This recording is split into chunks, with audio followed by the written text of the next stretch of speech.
The following is a presentation of the Sunday Cup Radio Network.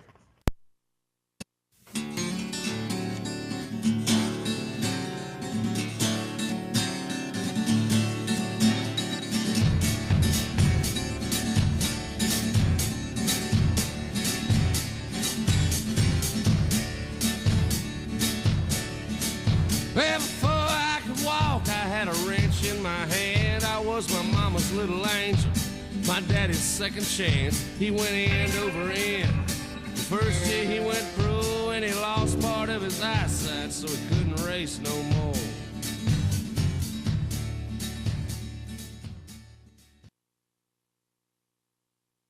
Hey now, everybody. Welcome to the 4th edition of Inside Sunday Cup Racing. Brought to you live from the SCRN studios here in Grand Rapids, Michigan. I'm your host, Josh Terhill, alongside our new permanent cone host, Kip. What's going on, Kip? Hey, it's going to be another great day. All right, we're all talking about the Sunday Cup League with our special guest, Coleo. What's happening, Cole? Not much. Just decapitated Santa. Hey-o! All right, if you don't know, Inside Sunday Cup Racing is your weekly 30 minutes behind the scenes, the recap show about the online racing series, Sunday Cup League. We race on the PS3. We're racing on Gran Turismo 6 titles. We have 3 different NASCAR-based divisions with support series. All cars are tuning prohibited to maintain the closest competition. You know, we have a good time. Every time we drop the green, it's a good time. So if you guys want to race with us in the Sunday Cup _ League, a friend request. And come on out the next time we have an event. All right, so we're going to get the updates going here with our latest late model sportsman and Grand National updates. Here's Kip. What's going on, Kip? How'd they do down there at Daytona? Well, Josh, the late model sportsman race of the Diet Right 100 went really well. Milwaukee, he won the late model championship, even though he only placed 6th in this race. I'll tell you, he was dominating all year. Laser Cats, man, he wins again. That's 2 in a row. He led most of the race. Johnny Benson pushed him. And then I don't know what happened with Johnny later on, but he kind of fell back out, and Coop ended up 2nd, Fisherman Ben 3rd. But wow, Laser, 2 in a row. Back to you, Josh. I think you had an interview with him, didn't you? That's right, Kip. We got a taped interview. We're going to go to it right now, right after the race. We taped this with Laser Cat. Alrighty, we're here with the winner of the Diet Right 100 Late Model Sportsman event down there at Daytona Beach, Florida. The last race of the Late Model Sportsman in the Gran Turismo 5. For the Sunday Cup League, it was an awesome race down there. We had a lot of people battling for the end there, and the winner was Laser Cat. He came out with a win down there. He's been tearing it up lately. How'd you do it this time, Laser? Well, you know, in a super speedway, it's anybody's game, and I just was there at the last lap. That's where you got to be. Last lap's the only one that counts, right? Yep. Yeah, that was definitely a fun time down there. Who was your drafting partner the whole race? I know you led most of it. You led the first 21 laps? Most of it was Johnny Benson. He held me up for most of the race, and then about halfway through, it kind of got mixed up, and I think it was Shine Runner, or no, Tony Moose was on the back of my bumper for the last little bit. Tony Moose, yeah, he always runs good there. He was one of the old veterans, came back for the win there, and he did real good too in the Grand National race. But it was all you in the late model. You led most of the laps. I know you led at least the most laps because you led the first half of the race. Nobody could even get to you, so you're definitely the king of them late model sportsmen. Let's see if you can transfer that heat over into Gran Turismo 6. What do you think? Yeah, hopefully I can do that. They're a little bit different. They drive a little bit different though, so hopefully I can get it done there. For sure. Well, that was our last event over there at Gran Turismo 5. You got any last comments about Gran Turismo 5? I'd like to say it's just a great game. Glad we had fun with it. Yep. It's sad to see it go, isn't it? Yep. Alrighty, that's your winner of the Diet Right 100 Laser Cat. Back to the booth. Awesome interview. Alright, there we go. That was the Diet Right 100 all wrapped up for our last late model race on Gran Turismo 5. We're going to roll right in February for Gran Turismo 6, so that's going to be awesome. What happened down there in the Grand National race? Wow, the Firecracker 200. Boy, you could sure call it that. It was named right. Bunch of hard battling for the last GT5 Speedway race, I'll tell you that. Tony Moose, the veteran, man, he pulls it off in the very last race of the season. His only Grand National start this season. He took both poles. Wow. He pulled it off, man. I'm telling you. He drew it through the grass. Shine thought he had it. Shine Runner just knew he had it. Man, there was a mad pit crew after that. I tell you, it was Tony, Shine, and Ice Chest. 1, 2, 3. It don't get any more exciting than that. What's your takes on it, Josh? It was definitely a good race, for sure. I know everybody was battling at the end there. About 7 guys that could do it. And then there was a couple of blocking incidents, I believe, at the end there. And everybody was going kind of crazy. But it was a good race, for sure. Tony had to dive through the grass to make it done. And we got an interview with him right afterwards. We'll let you hear it right now. Here we go. Okay, hey now everybody, we're here with the winner of the Firecracker 200 down there in Daytona Beach, the final event for the Sunday Cup League in Gran Turismo.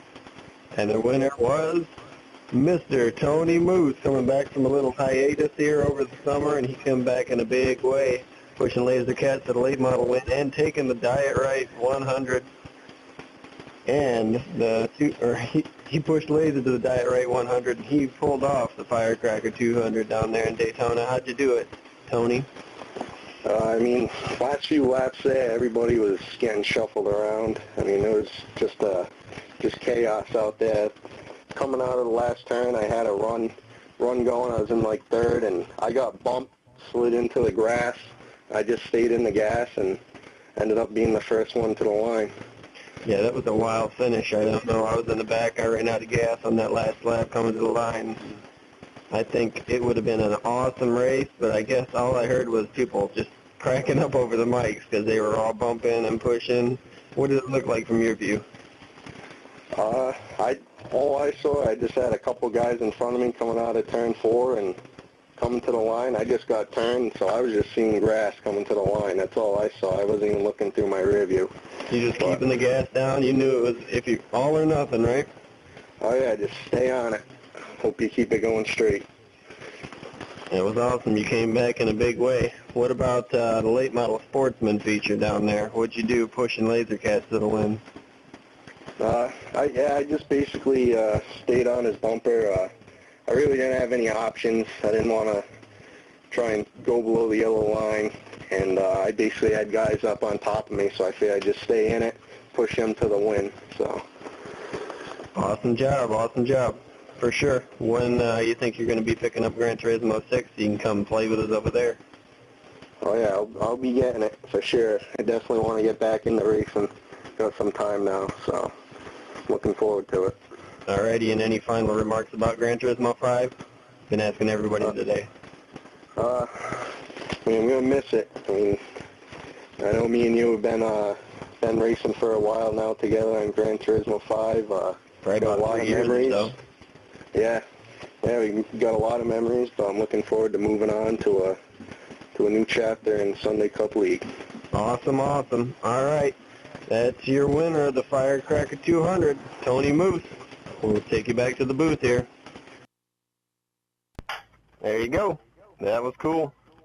Definitely good to see Tony get out there. He's a good veteran. He's been racing with us for a long time. See him come back for his only Grand National race of the season, and he pulls out a big win there at the Daytona, last race of the season. So that was good racing down there, for sure. You know, it's the end of an era, for sure. The end of the Gran Turismo 5. We're not going to be doing that anymore, so What do you guys think? You remember, what's your best memories of Gran Turismo 5? It's got to be Fayetteville. Fayetteville. Some people like it, some people hated it. Yeah, I just couldn't get those tight corners. Totally, I'd love to know. I did. What was your favorite track, Johnny? It's probably Hickory or Caraway. I love those. And, of course, I got to throw in the Byron Center Fairgrounds. I mean, that was our main staple. Yeah, Everybody, we had good racing every time we went to Byron Center. Yeah. Well, hopefully, in the new one, we can get some short tracks going there.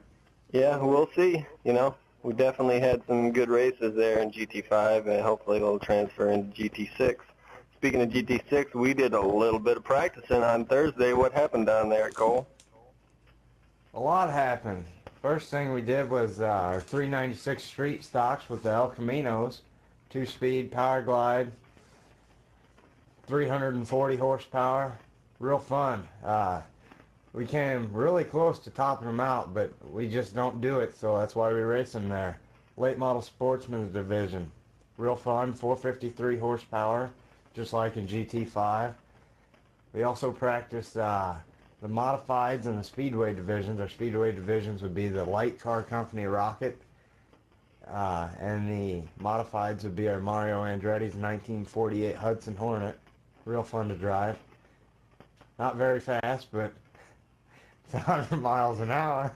It's a blast down there. What do you think, Kip? We were beating and banging. People were going through the grass, and they were still trying to we were just topping out there at about 100 some. But oh, yeah. I'll tell you.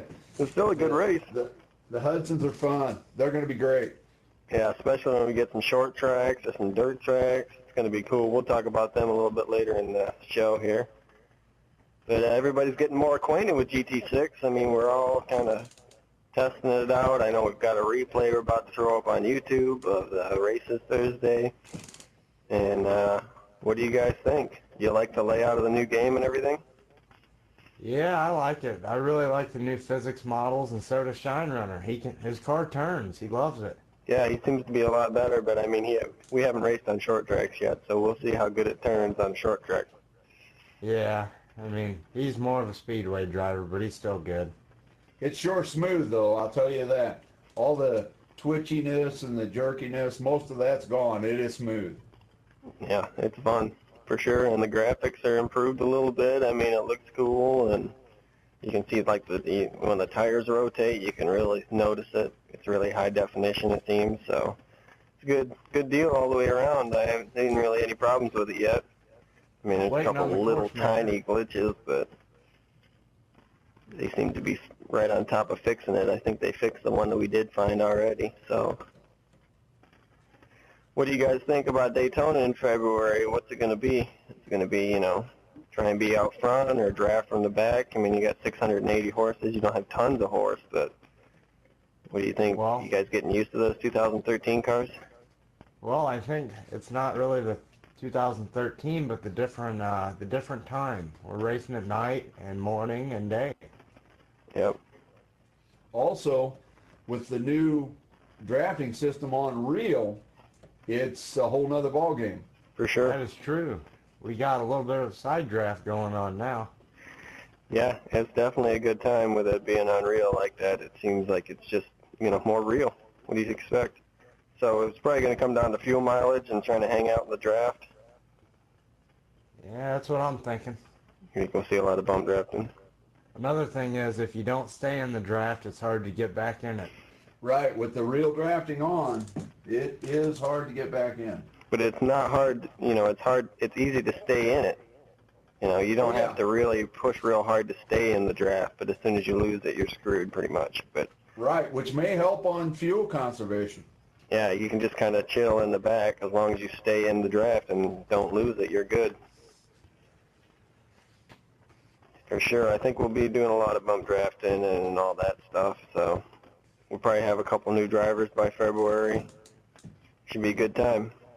We're going to start our first practice race, preseason style session down there in the Winston Cup cars at Daytona tomorrow.